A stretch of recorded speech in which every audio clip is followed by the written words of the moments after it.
Good morning. We would like to welcome you all of a very special conversation with a guest from Africa. With us today is Mercy Otieno from the HAART Kenya Foundation, who lives in Nairobi on a daily basis. Hi, Mercy. Hello. Mercy works in an anti-human trafficking center in Kenya. Mm-hmm. And this is the problem we want to talk about today.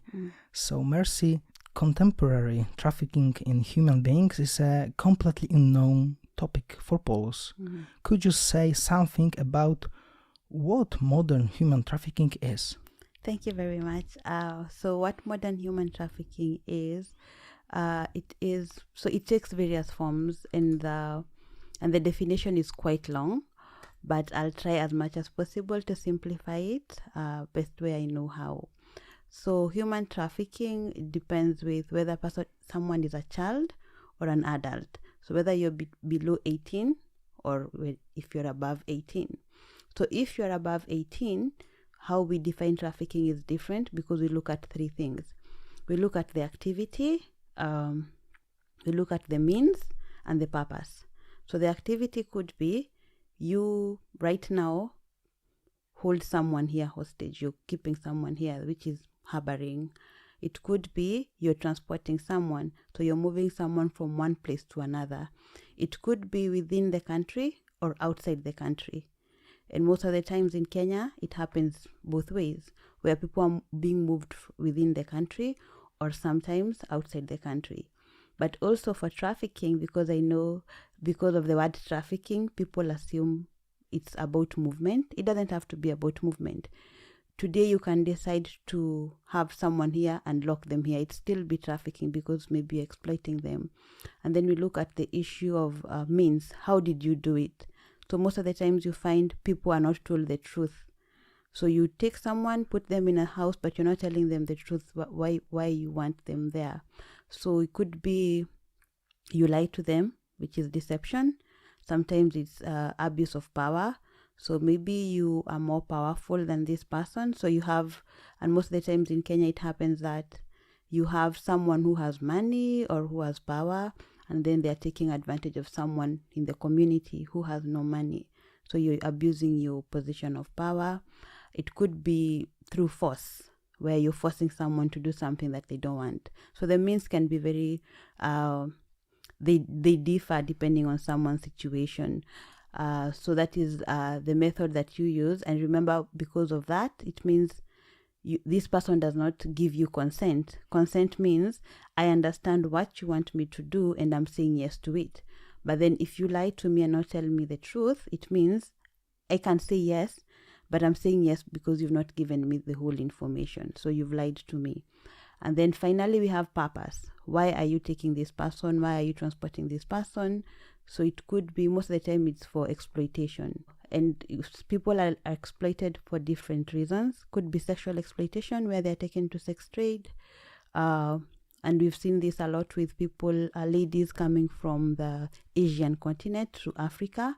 They are trafficked from Asia to Africa, sometimes Nairobi, for them to be exploited sexually, and also for them to be belly dancers, so for men to use them. So then there's someone in this room who the ladies are brought, the ladies dance for men and do many things, and then the ladies don't get the money. It's the one who is hosting them who gets the money. Also, it could be due to forced labor, where you want people to work for you, but you don't want to pay them. So you hold them in your house, they work for you every day, long hours, and you're not paying them. And that is happening a lot to Kenyans in the Gulf states, the Arabic world. So where we have a lot of Kenyans, because in Kenya, the unemployment rate is quite high. So people are trying to survive. People are trying to take care of their children because they don't want their children to grow in poverty. Because when you grow in poverty, you don't like it. So everyone in Kenya is ensuring that their children do not live in poverty. So they will do anything for their children. So they go to look for jobs. So most of the people, they're called recruitment agencies. They're private. They're not owned by the government. They're private recruitment agencies. They advertise for jobs in the Middle East. So they say and most of the times you find these people, they don't have the skill. maybe they didn't go up to the university level, though we still have people who've gone to the university level and they don't have jobs. So anything that you'll give them, they will do.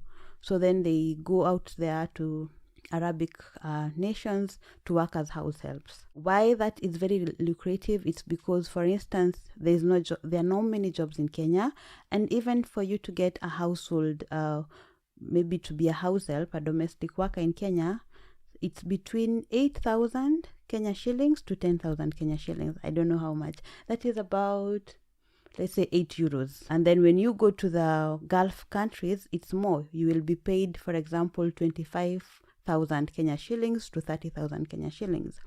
So that is around, how much? 250 euros? I think so. Yes, something like 250 euros or dollars. So then this person decides to go there because that is more money, because they're thinking their children will have a better life. And then when they get there, they don't get paid. And in the Gulf states, it's quite hot. So even the working conditions are not favorable for them.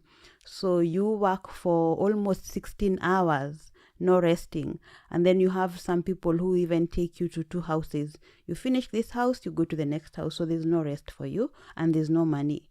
So, and then most of them will tell you, when I say I want to go back home, they tell me the only way you go back home is when you're dead, if you're a dead body. And in the recent years, we've seen a lot of Kenyans being brought home dead. Families are losing their children. Children are losing their parents. And these parents were going there to look for money to make sure that back at home their children can go to school. So trafficking for exploitation, it's for various reasons. Sometimes it's even to go and take away your kidney. You're trafficked.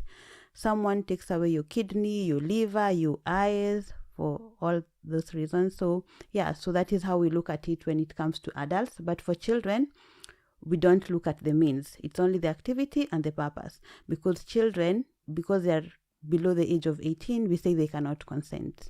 So that is what trafficking is.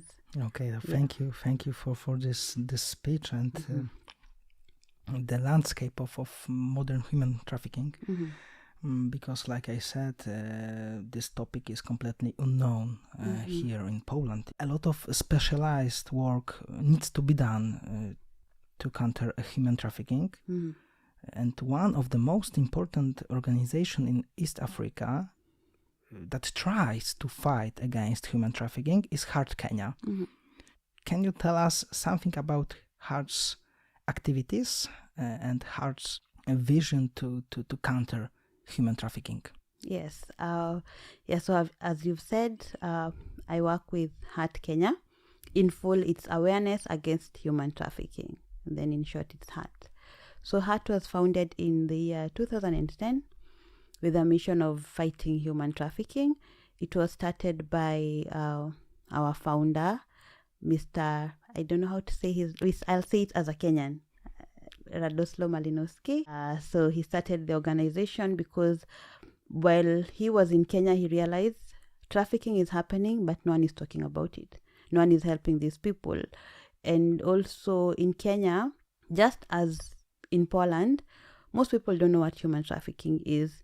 People are assuming human trafficking is the way it used to be in the olden days, where you are being sold to people, you're being chained and all that.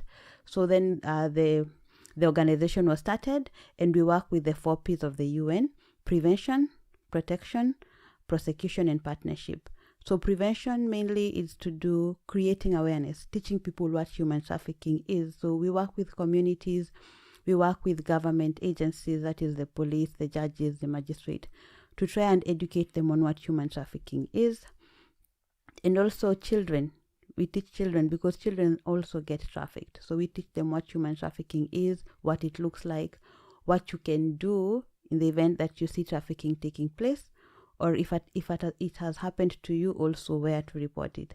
So we do have a helpline number, which we give people to call and report cases of human trafficking.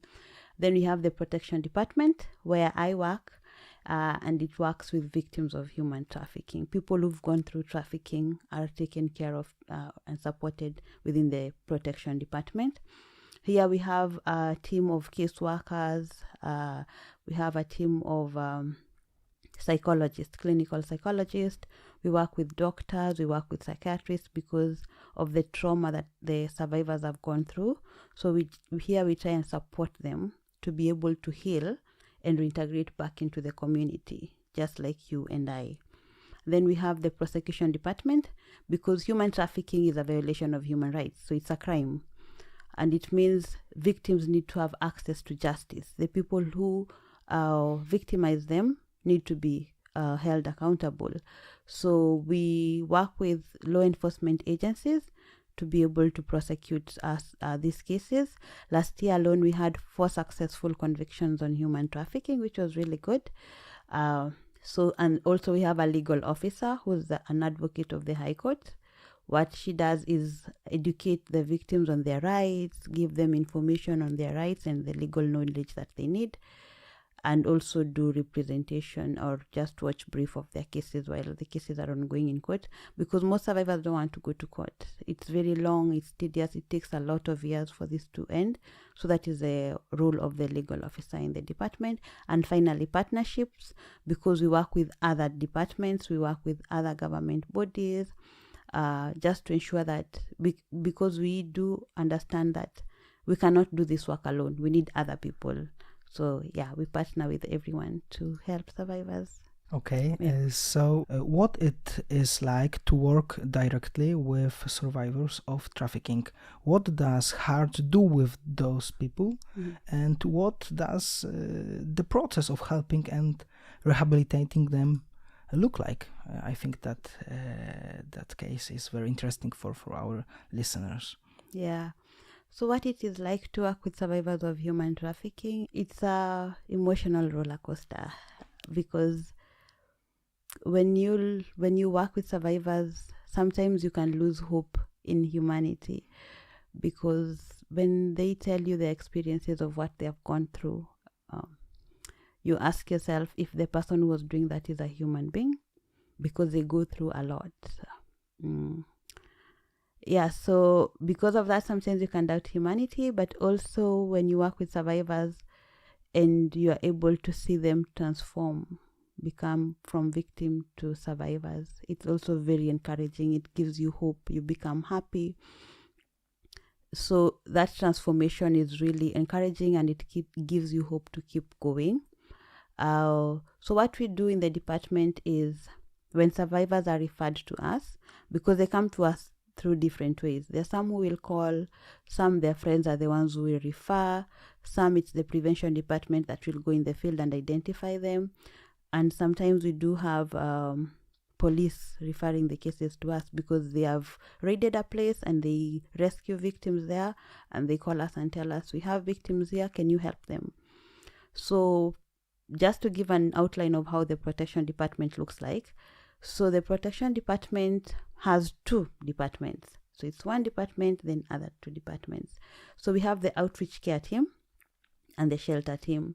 The outreach care teams supports people who are already in the community, people who are living in their own homes. It could be adults, it could be children.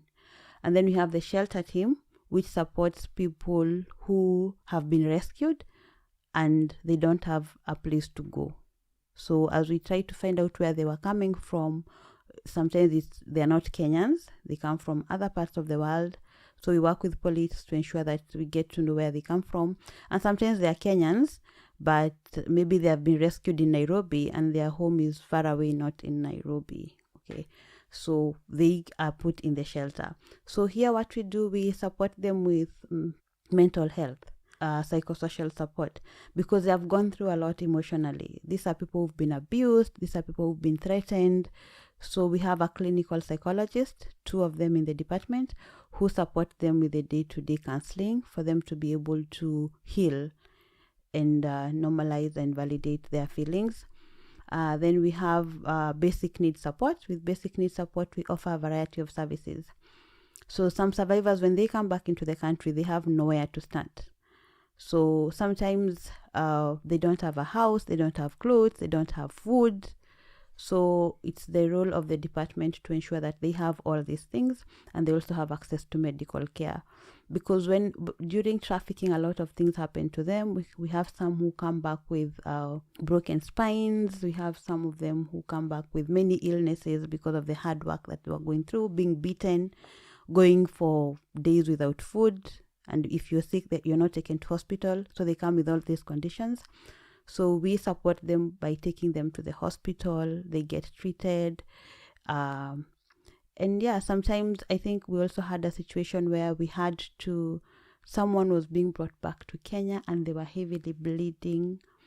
And the department took care of that and ensured that we got an ambulance right away from the airport all the way to the hospital to just save life, because she was bleeding. Imagine coming all the way from the Gulf countries into the country and you're bleeding and no one is taking care of you. So yeah, so that is what we do, and we are always happy when we see such stories. This is someone who was not even talking, they couldn't move, and now you take them to the hospital and they get better and they can explain what happened to them. We also help survivors take their children back to school, because one of the push factors for them to get trafficked is their children. So when they come back home, they have no money to take their children to school. So the organization helps them take their children to school just for them to have a better future. So we do a lot of things with survivors. We also support them with starting businesses so that we create self-employment, because they are looking for employment. So we create self-employment for them. We train them on businesses, business ideas, and then there's a grant that they are given to start businesses. As well as we have survivors who want to go back to school to learn a skill. So we also take them to school, they learn a skill, and they are able to start their own businesses.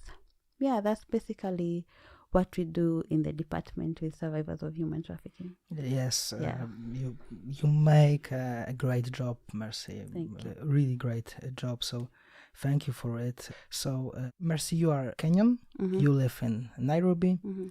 So maybe in conclusion, could you tell us more about Kenya? Maybe you could encourage Poles to visit this beautiful country. Mm-hmm.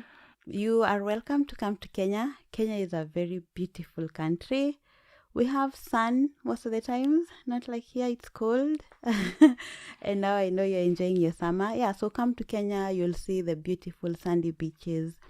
You'll see wild animals, lions, elephants, buffaloes. You'll see monkeys everywhere that you go. So it's really beautiful, and the people are also very friendly and warm and welcoming. You won't feel alone in the beautiful country of Kenya. So you're welcome to visit Kenya. And yeah, in Kenya we speak Kiswahili or English. Yeah. Okay. Yes. So thank you very much for this interview. Our guest is Mercy Otieno from HAART Kenya Foundation. Thank you very much. Thank you for having me.